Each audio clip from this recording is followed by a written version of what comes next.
안녕하십니까. 이리온 리서치입니다.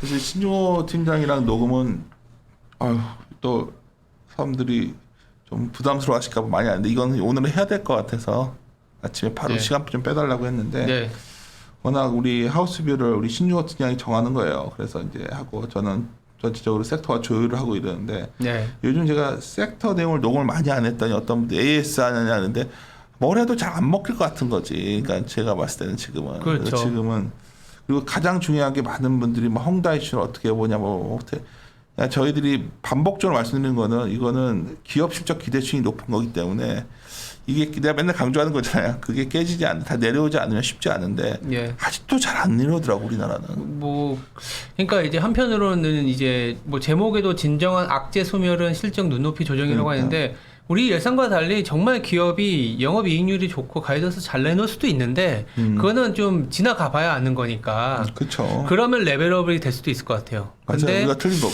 그렇죠. 근데 저희들은 이제 꼭 기업을 탐방을 안 가더라도 여러 지표로 이 정도까지는 안 나올 것 같은데라는 우려를 이제 받아 있는 상황이기 때문에 물론 이제 중국도 이익이 하향하고 있고 미국도 하향하지만 한국은 하향 안 할 수도 있습니다. 근데 이제 결국 어떠한 이슈에서 바라본다고 했을 때는 본부장님께서 아까 초반에 말씀하신 것처럼 어제 저녁에 미국만 하더라도 그런 내용들 너무 많이 나왔어요. 뭐 유가 상승에 의한 금리 상승.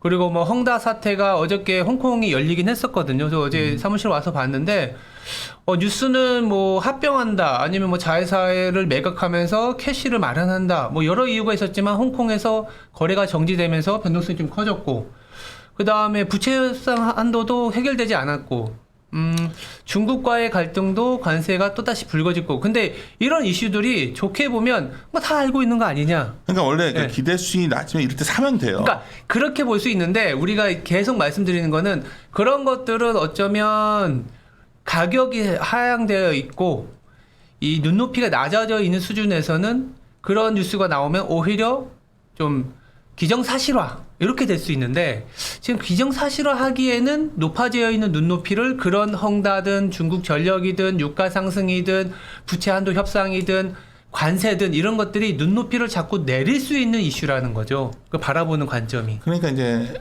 과거와 우리도 올해 놓친 게 올해 내내 좀 조심스러웠던 거는 중간에 한번 이렇게 기대값이 조정이 있고 나서 한번 더 올라갔다 빠질 줄 알았는데 계속 버티다가 나쁘게 말하면 나중에 부러질 것 같은 느낌이 드는 거예요. 그런 것도 있죠. 그래서 제가 3페이지에도 차트를 넣어놨는데 이게 단순히 우리가 뭐 이제 증권에서 전략하는 사람이나 퀀트하는 사람들 많이 보는 차트죠. MDD가 뭐냐면 맥시멈 드로우다운이라고 그래갖고 최대 하락률, 최근 고점 대비 최대 하락률이라고 보시면 되는데 볼 것도 없이 오른쪽 밑에 보시면 약간 옅은 파란 선이 이제 MSCI 차이나 달러 기준으로 보여드리는 이유는 이제 환율과 같이 보려고 하는 거고요.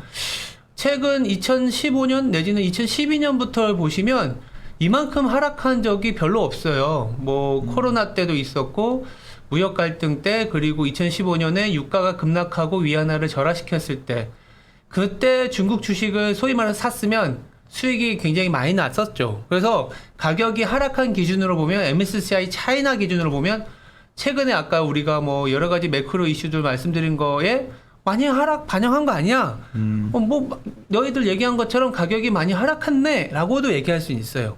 다만 그런 상황을 받아들이더라도 한국 증시가 그 이후에 어땠냐? 추세적으로 올라간 장이었냐? 그렇진 않았다라는 거죠. 1년 반 동안 공교롭게도 박스권이었습니다. 미중 갈등이라든지 긴축 사이클이라든지 이게 하향 조정이 좀 나왔었기 때문에 그 얘기를 드리려고 이 차트를 넣어놓은 겁니다. 오늘도 아마 시초가가 아마 3천이 깨지고 시작이 돼서 낙폭 과대이기 때문에 낙폭 과대가 높은 종목들 사자 내지는 악재가 다 선반영됐다 이런 콜들이 가능할 수는 있어요.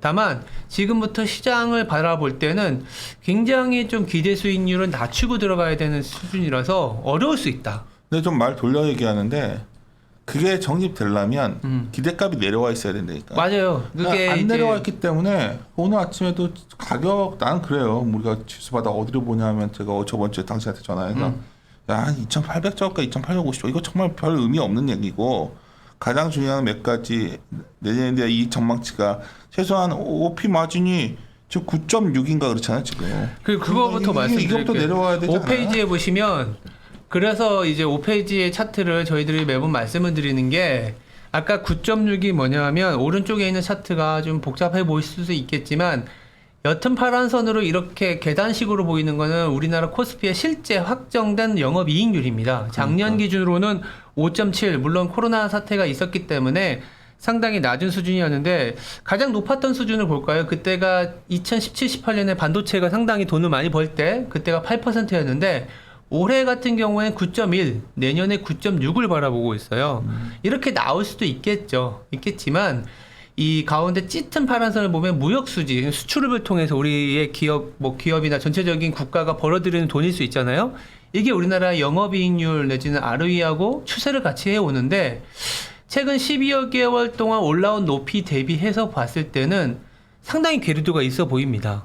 있어 보이고 수채 2004년에 반도체 그때 사이클이 굉장히 강했었던 그때하고 레벨이 비등비등한데 이게 과연 관건이 이걸 충족시켜 줄 수 있을까라는 고민이 있거든요. 근데 왼쪽 차트를 보시면 이게 우리나라 수출 증가율하고 이거는 확정치가 아니라 영업이익률에 대한 12개월 포워드 1년 이후의 이익률에 대한 기대치거든요. 이 기대치가 같이 움직인다는 거죠. 그래서 이제 내가 이제 대외적으로 이런 얘기를 하면 저번에 수출이 이렇게 잘 나왔는데 왜 자꾸 수출이 안 좋다 하냐고 하는데 수출액은 좋죠. 근데 이제 그쵸. 이 증가율이 꺾이면 보통 ERR, 리비전 레이쇼가 바뀌고 EPS가 꺾인다는 얘기를 하는 거예요. 이게 잘 이해가 안 가시면 사실 주식 투자 하시기에는 준비가 안 되신 분이에요. 그래서 가끔 이제 이원에서 내가 솔직히 말하는데 다른 데서 막 수출이 좋은데 왜 헛소리 하냐 막 이러면 이거를 댓글을 달아줘야 할 때다가 야, 저 정도도 모르는 사람한테 설명해도 어떻게 할까. 이게 좀 중요한 건 이게 꺾였는데 레벨바조차 높기 때문에 이 데이터의 괴리를 어떻게 해석할 거냐. 그러니까 이제 9월 수출이 10월에 나오면서 558억 달러가 나왔는데 역사상 뭐 65년 만에 최대치긴 했습니다. 근데 문제는 뭐냐면 이 수출 증가율이 왜 중요하면 이 수출 증가율 차트하고 동일한 차트가 CPI, PPI, 특히 PPI 차트예요. 그러니까 PPI가 올라왔을 텐데 인플레이션 매팅도 됐죠. 문제는 매출의 증가율이 우리가 기업을 경영하신 분도 잘 아시겠지만 매출이 늘어난 속도가 빨라지면 원래 고정비가 있을 거잖아요. 고정비를 커버하고 남는 돈들이 즉 남는 매출이 많아지면 그만큼 영업이익률이 늘어나는 겁니다. 근데 그 좋아지면서 코스트는 같이 올라왔겠죠. 이 상황에서. 근데 매출 증가율이 떨어졌어요. 근데 코스트도 전가를 시키는 거는 후행적이기 때문에 이 이익률이 떨어질 수밖에 없다라는 그렇게 보시면 돼요. 그래서 증가율이 굉장히 중요하고 이 짙은 선의 파란 선은 뭐냐면 ERR이라 그래서 Earnings Revision Ratio입니다. 그러니까 보통 전략하든 내지는 퀀트 하시는 분들 많이 보는데 쉽게 말해서 이익이 상향 조정되는 기업이 많으냐 하향 조정되는 기업이 많으냐인데 이 꺾였다라는 거는 상향 조정되는 기업의 수가 줄어들었거나 마이너스라는 거는 하향 조정되는 애들이 많다라는 거예요.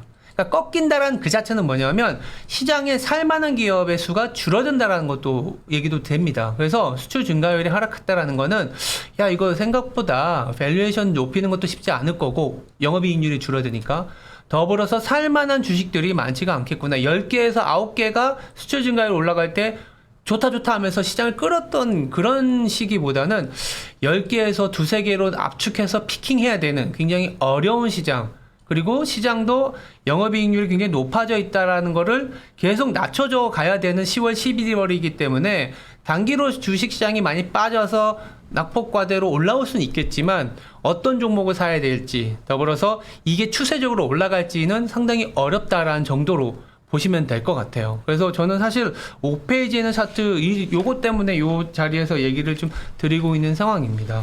근데 여기서 이제 좀 추가되는 게 뭐냐면 이제 주말에랑 오늘 아침에 무슨 뉴스가 주말에 어제 저녁에 좀 의미 있는 뉴스가 2개 나왔어요. 주말에. 일단 우리가 이제 긍정의 기대인으로 삼았던 것 중에 하나가 오펙 플러스에서 증산이 좀 있을 거다 했는데 뭐 회의도 없었어요. 증산 네. 없었어요. 네. 유가가 코스트가 더 올라간다는 얘기죠. 거의 지금 80불, 90불 간다는 얘기들이 많이 나오더라고요. 그렇게 되면 굉장히 머리가 아파지는 거예요. 실적 측면에서는. 그렇죠. 그리고 이제 많은 분들이 아는 게 이제 예를 자동차 업종을 들면 오늘 자동차 에너지가 얘기했지만 그 철판 가격 같은 경우에도 롤링해서 계산해요. 갑자기 이번 분기에 반영하는 게 아니라 그렇죠. 이거를 갖다가 롤링 시켜가지고 내년 실적에 반영할 거거든요. 그래서 아침에 제가 계속 유지훈 연구원한테 이거 너 내년 실적에 언제 반영할 거냐 제대로 계속 내가 뭐라고 하잖아요. 네. 근데 애널들은 이제 그걸 느리게 반영한다고요 보통. 이번 실적 끝나고 나면 올린 코스트들을 롤링으로 반영해 놓으면 이게 내년에 보통 실적 추정치에 들어가요. 지금 그렇죠. 아직은 반영이 안 돼 있다는 얘기죠. 두 그러니까 번째는 충분히 안 돼 있는 것 같아요. 네. 또 하나는 그 제가 이제 텍세이션이라는 부분인데 영어를 써서 그렇지만 올해 가장 중요한 이슈가 텍세이션인데 두 가지가 있었다고요. 부정적인 거는 법인세였고 긍정적인 건 관세였었거든요. 테리프. 야, 근데 어제 그냥 뭐 그 제가 요새 바이든 관련해서 이제 뭐 그 여러 가지 더 뒤지다 보니까 시진핑이라는 사람을 같이 거래 못할 사람으로 이 사람이 그런 정확한 멘트가 뭐였냐면 시진핑이 바뀌어야 중국이 변할 수 있다. 그런 말도 했어? 네, 그런 얘기를 했어요. 그렇기 때문에 실질적으로 바이든 저희들이 계속 말씀드렸던 그래? 거는 하반기는 T의 시대라고 저는 말씀드리거든요. T가 뭐냐면 타이트닝, 테리프, 텍스. 그러니까 이게 계속적으로 이게 올라가는 비용에 대한 얘기인데 테리프에 대한 얘기, 관세에 대한 얘기가 사실 USTR의 그 대표 중국계 출신이 있는데 이름이 정확히 기억이 안 납니다. 하여튼 그 여자분이 계신데 이제 지난 주말에는 뭐 관세 일부 이제 좀 없앨 것이다라는 얘기들이 미국에서 돌았지만 실제적으로 어제 브리핑에서는 신규 관세도 고민하고 있다는 얘기까지 11일 바뀌었어요. 건가요? 왜냐면 네. 너네 트럼프 때 있었던 것도 이행했냐 이런 식으로 나온다는 거는 페이즈 1단계라 그래서 실질적으로 이제 더 사주는 거 200억 달러가 더 사주는 문제가 있었는데 이 그 USTR 데이터랑 이행률을 보니까 60%도 안 돼 있다. 여기서부터 우리는 니네와 협상할 어떤 그 기초 자료를 만들었다라는 거는 협상이 굉장히 타이트하고 터프할 것이다라는 얘기를 하는 거예요. 그런데 내가 잠깐 늦게 왔잖아요 여기. 같이 전화 한 통화 왔어요. 그냥 바쁘신데 하나만 물어볼게요. 3천 개면 삽니까? 그래서 내가 아니요 그랬어. 이유는 내가 긍정으로 봤던 변수 두 개마저 다 나가리 됐다 지금. 왜냐면 그쵸. 관세도 나가리 됐고 둘 다 코스트가 올라가는 거예요. 유가도 나가리 됐고 사실 주말에 이게 좀 나오면서 변할 걸 봤잖아 주말 이게 사실. 근데 이게 또 그러니까 지금 분위기가 왜 너희들 갈수록 좀 밀렸는데 점점 더 세게 얘기하는데 아니 점점 이렇게 나오니까 저희는 그대로 전하는 거예요. 그러니까 이게 그래서 사실 오늘도 되게 조심스러워요. 지금 다들 뭐 3천 개쯤 사내야 된다 막 꼴이 들어갔나 봐요 지금. 그래가지고 내가 우리는 아니다. 그럼 어디로 봐도 내가 어떻게 하냐는 거지. 이게 기대값 이게 계속 말씀드리지만 비용 코스트 상승세가 주춤해져야 되고 미국과 중국의 최악의 국면을 벗어나야 되고 그보다 그런 거 복잡하니까 그냥 이런 게 반영한 이익의 기대값이 내려와야 된다는 거지. 그러려면 이제 실적 시즌이 좀 필요하고 안 그치. 그래도 그래서 정다운 연구원이 같이 온 게 최근에 어닝이 그래서 우리가 나도 이런 그래. 얘기하는 거 말고 진짜 데이터로 어떤지 조정이 몰라. 많이 되어 있는지 이거 볼 필요가 좀 있는 것 몇 같아요. 페이지 보면 돼? 10페이지인가? 9페이지인가? 네, 9페이지부터 보시면 될 것 같고요. 이게 좀 어떨지. 글로벌리 이익 추정치가 뭐 약간은 둔화되는 모습이 나타나고 있어요. 뭐 이게 추세적으로 꺾이냐 이런 부분까지는 아직은 확인이 안 되는데 그래도 좀 조정되는 모습이 나타나는데 비해서 한국 같은 경우는 상대적으로 좀 견조해 보이는 게 사실입니다. 3분기, 4분기 왼쪽 위에 차트 보시면은 3분기는 약간 하향 조정이 한 8월 초쯤 됐다가 다시 좀 상향 조정이 이어지면서 최고치까지 올라온 상태예요. 근데 4분기 같은 경우에는 이 추정치가 하향되고 있는 모습들이 나타나고 있어요. 이거를 조금 뜯어보면은 10페이지로 넘어와서 봤을 때 질문. 이게 왜 이렇게 안 내려와? 다운다운 영어 보기에는 우리가 좀 유별나지 않아 지금 좀?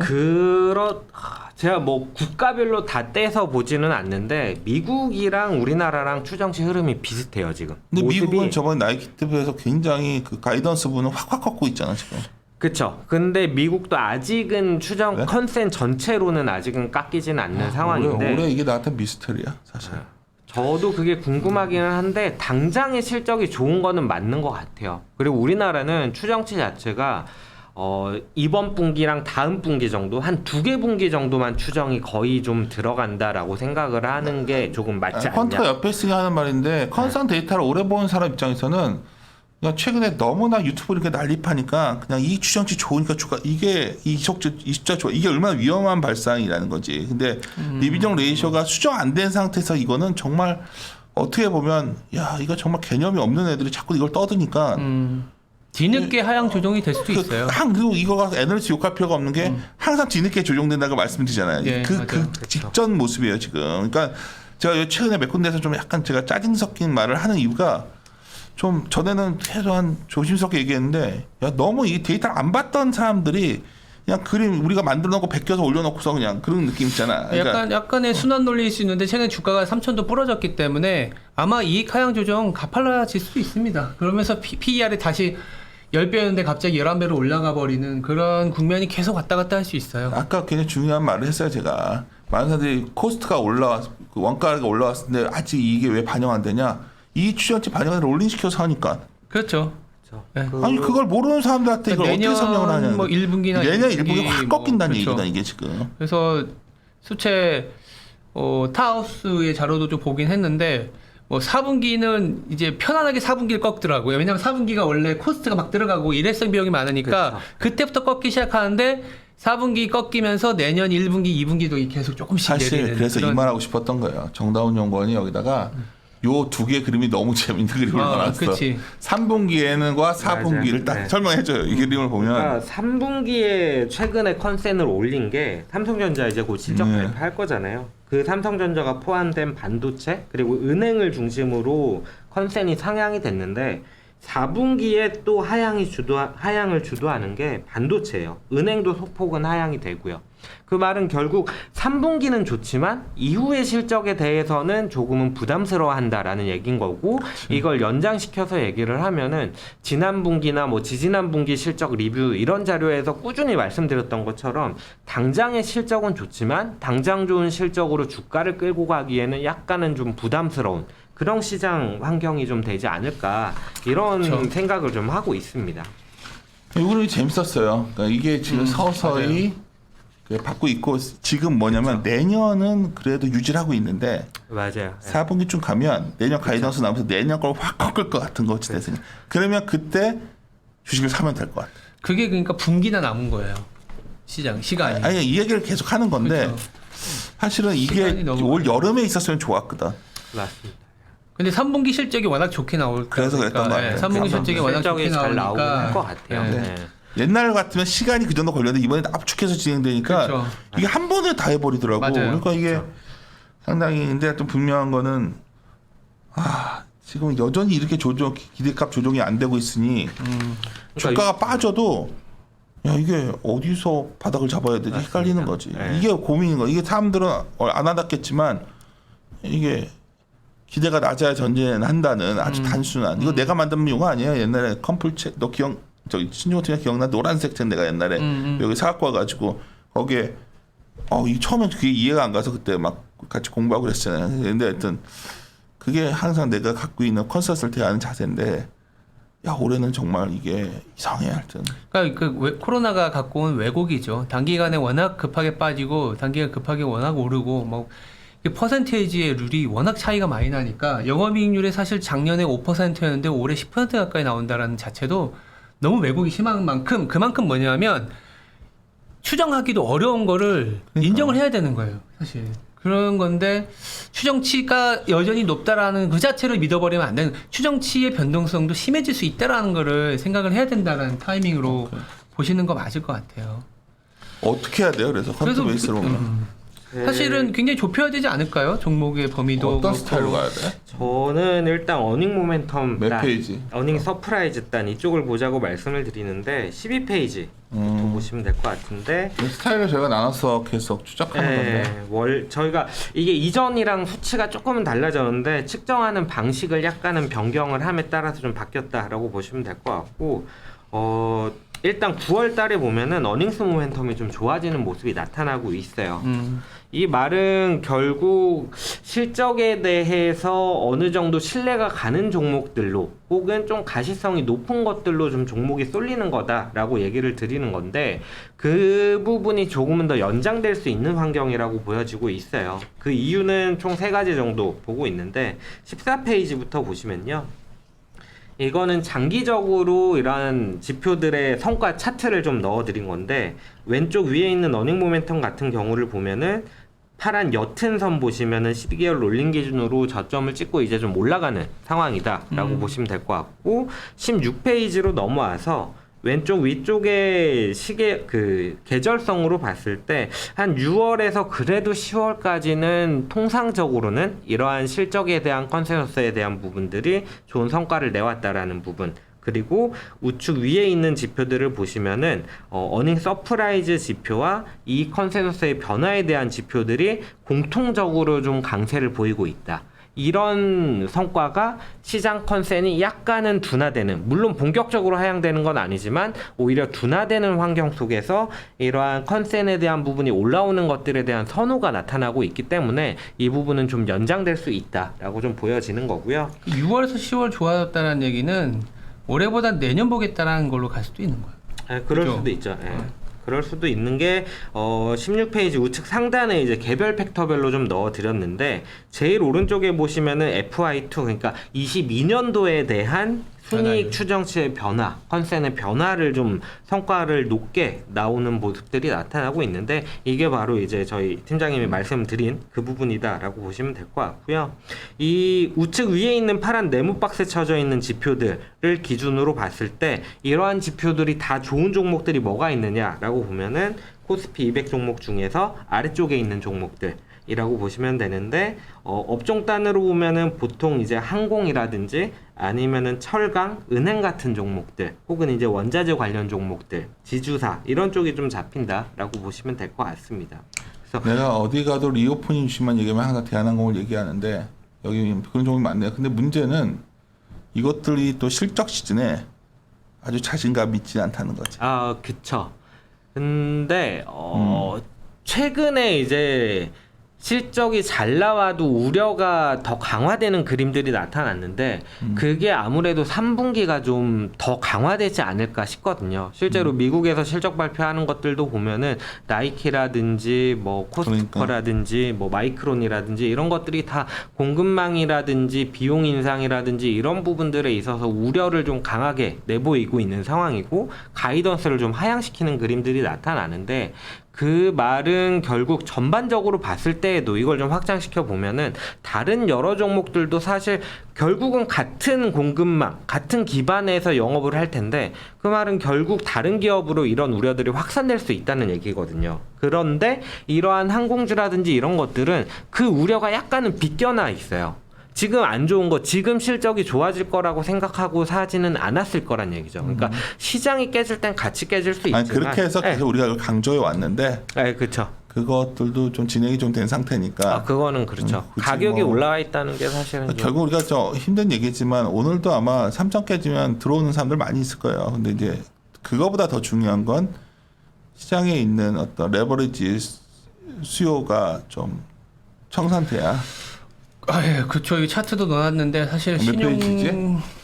그게 뭐 아프지만 할 얘기 안 하고 가려고 했는데 4페이지에 보시면은 사실 미국도 그렇고 우리나라도 그렇고 왼쪽에 있는 게 미국의 마진 대비라 그래서 한 8천억 달러가 좀 넘더라고요. 그러니까 레벨로도 높지만 그로스 레이트 자체가 빠지고 있다라는 게 거기다가 아무것도 아니라고 하지만 변동성도 최근에 다시 오고 있어요. 그러니까 뭐 연준 자산 시기가 변할 때도 왔었고 최근에는 이슈들이 워낙 많으니까 변동성이 높아진 상황에서는 레버리지가 미국도 좀 막히는 국면인데 한국 같은 경우에 오른쪽에 짙은 파란 선으로 제가 그려놓은 게 그 양시장 합친 신용 융자 금액의 시총 대비 비중입니다. 지금 0.9%가 넘은 상황인데 이게 꽤 높은 수준이에요. 0.9% 하면 뭐 0.9% 하지만 사실은 이걸 담보로 갖고 또 많이들 하니까 그러니까 금액으로는 25조 원이 이제 깨졌더라고요. 9월 중순에 25.6조 원이었는데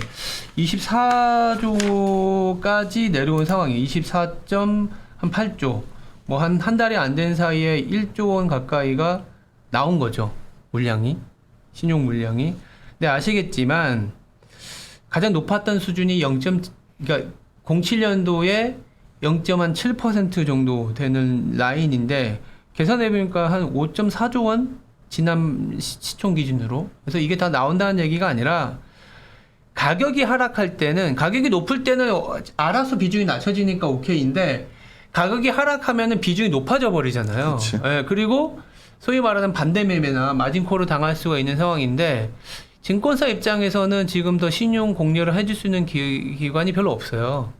오히려 줄이면 줄였지. 그래서 현물을 현금을 더 넣던가 아니면 팔아서 이게 비중을 낮춰야 되는 상황이 조금은 10월 달에 실적 시즌이 또 눈높이가 높은 상황이라고 말씀드렸잖아요. 저희들 예상대로 만약에 눈높이가 높은 상황인데 눈높이를 충족 못 시키고 또 종목별로 그런 변동성이 굉장히 심해지는 상황에서 이런 신용까지 물량이 좀 나온다면은 시장 전체적인 변동성이지만 종목별로는 굉장히 심해질 수가 있어요. 그래서 굉장히 조금은 힘든 구간이 한 달에서 한 달 반 정도 그러니까 지수가 막 힘든 구간이 온다라는 것보다는 심해질 수 있기 때문에 개인 신용이 많거나 좀 터무니없이 비싸거나 단순히 주가가 PBR이 낮다 하더라도 가격이 굉장히 많이 올라온 종목들은 좀 변동성이 많이 노출되지 않을까라는 생각은 하고 있습니다. 제가 한 2주 전부터 이 얘기를 좀 네. 강하게 얘기를 하고 있거든요. 네. 왜냐면 이제 하도 줄이면서 개인 투자자분들이 이런 리스크 관리를 너무 못한다는 생각을 저는 했어요. 그러니까 좋게 얘기해서는 잘 못 알아듣는구나.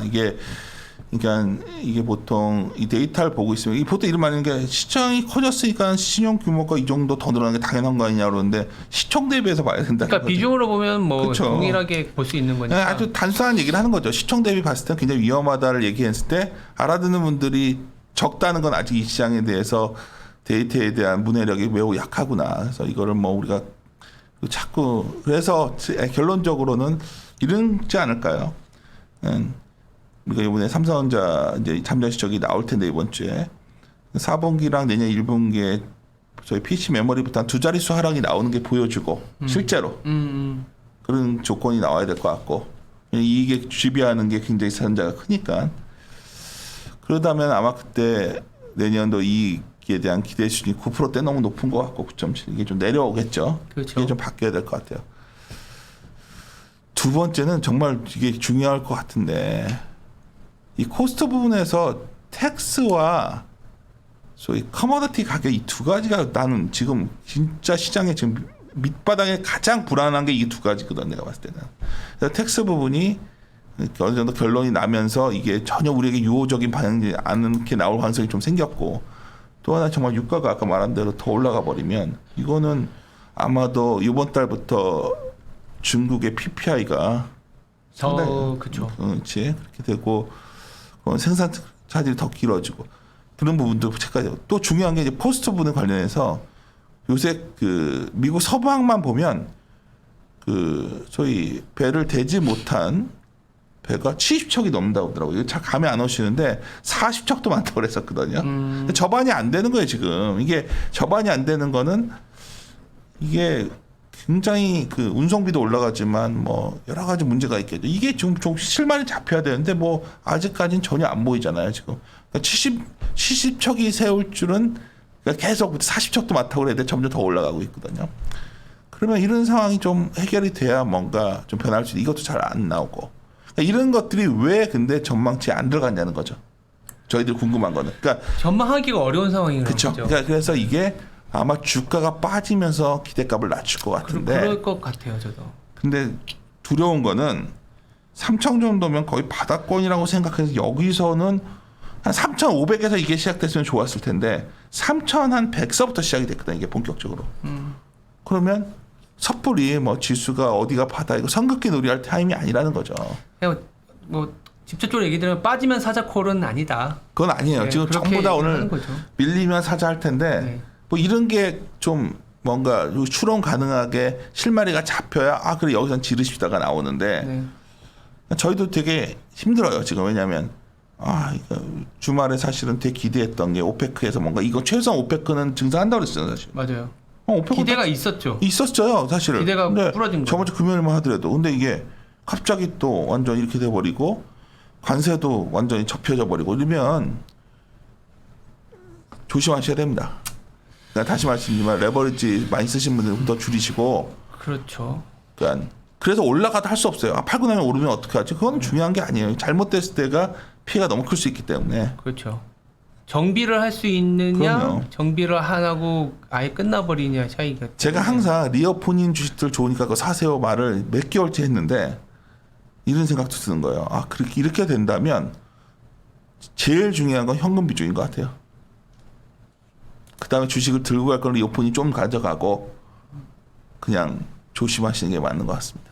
장 빠졌다고 호들갑 떠는 게 아니라 계속 저희가 랜턴을 하루 반보 앞을 저희가 랜턴을 비추지 가는 걸 좋아하는 스타일인데 아 이게 정말 잘못하다가는 머리 아픈겠구나 길이 되게 위험하구나 생각이 드는 거니까 이 정도 톤을 얘기할 때는 좀 감안하셔서 그러면 내일 올라가면 어떡하냐 모르겠어. 내일 뭔가 이 중에 변화가 생기면 올라가겠죠. 근데 최소한 지금까지는 전혀 악화되는 징후가 더 나오고 있기 때문에 오늘도 제일 걱정되는 건 기계적으로 3천 깨지면 바이코랄들 하고 들어가는 흐름이에요. 저는 그건 정말 위험하다 생각합니다. 이 정도 네. 너무 강하게 얘기했나? 다운 생각은 어때? 저도 뭐 동일한데 그치 숫자로 봤을 때는 뭐 정확하게 관련된 내용은 아니지만 실적이 왜 안 빠지느냐. 1, 2분기에 좋았어요. 1, 2분기 좋았던 게 물가가 올라가도 그 마진율을 지켜주는 환경이었는데 그거는 이제 정부에서 돈을 줬던 시기이기 때문에 가능했던 그치. 거고 오늘 이제 저희 최강의 이코노미스트가 얘기했던 게 저는 되게 좀 좋았다고 중요한 생각하는 얘기 게 녹음하려고 했는데 녹음할 시간이 없네 또 소득이 못 올라간다는 거. 많은 그게 분들이 좋은 소득 거고, 올라오니까 네. 되는데 그건 아니거든. 그리고 저는 그래도 희망을 보는 거는 머크에서 경구용 그 코로나 치료제 임상 데이터 발표했던 거를 저는 좋게 보는 이유는 그 부분이 그래도 가장 큰 우려 요인 중에 하나인 공급망에 대한 부분을 기대감을 갖게 하는 데이터가 되지 않을까. 맞아요, 그거. 예, 예. 그렇기 때문에 그게 조금은 가시화되고 실질적인 데이터에서 공급망 훼손이 좀 완화되는 그림들이 나타나는 게 좀 시그널이지 않을까 이렇게 봅니다. 네, 여기서는 진짜 얘기는 하진 않겠지만 그거 나오자마자 내가 주변에도 의사분들이 좀 있잖아요. 얼마나 알아봤겠어. 아, 좋은데 머크가 대단한 회사예요. 머크가 대단한 회사인데 하여튼 만약에 그게 정말 엄청난 게임 체인저였으면 어제 미국 안 빠졌어요. 뭐 내가 이 말을 그냥 요약해서 말할게요. 그냥 여러 가지 이유가 있는데 아마 여러 가지 이제 예를 들어 타미플루는 완전 게임 체인저였어요. 싸고 먹으면 낫어요. 이거 완화제예요. 그런 고민들이 좀 있는 것 같더라고요. 하여튼 그래서 좀 더 뒤져봐야죠. 근데 분명한 건 이게 굉장히 의미 있다 보는데 기대가 낮아져야 의미 있는 것들이 전진하겠죠. 기대가 안 낮아져있는데 뭐 지금은 공급망 해성으로 그리고 이익이 완전 까진다고 돼 있냐는 거죠. 제 전망치가. 그게 안 돼 있다는 게 문제라니까 지금. 그건 우리 애널리스트들의 탓만하지 마세요. 계속. 왜냐면 이거 항상 후행적으로 비용 반영을 하는데 알려드리는 거예요. 롤링시켜서 코스트는 다음 분기쯤에 반영이 됩니다. 그때는 이익 컨설이 많이 내려올 거예요. 그거를 데이터에 어떻게 집계되는지 알고 있는 사람들은 그때를 노릴 것이고 그냥 그거를 요새 여러 번 강조를 드리는데 우리 이 오너분들은 저희가 옛날 약간 선행적으로 보는 경향이 그것 때문인데 오랫동안 축적된 아이디어고 경험이니까 좀 같이 공감하시면서 따라오시고 저희들 의견이 그렇게 불편하신 분들은 그냥 저희들이 이렇게 뭐 이거 유튜브 수익 사업도 아니고 그냥 요즘은 좀 그래서 좀 불편한 말을 했다면 그냥 그 정도로 이해해 줬으면 좋겠어요. 마무리 짓시다. 뭐 네. 다음에 또 뭐 그 네. 일용 컨설팅이 되니까 네. 예, 마무리 짓도록 하겠습니다. 함께 고민하시죠. 고민하시죠.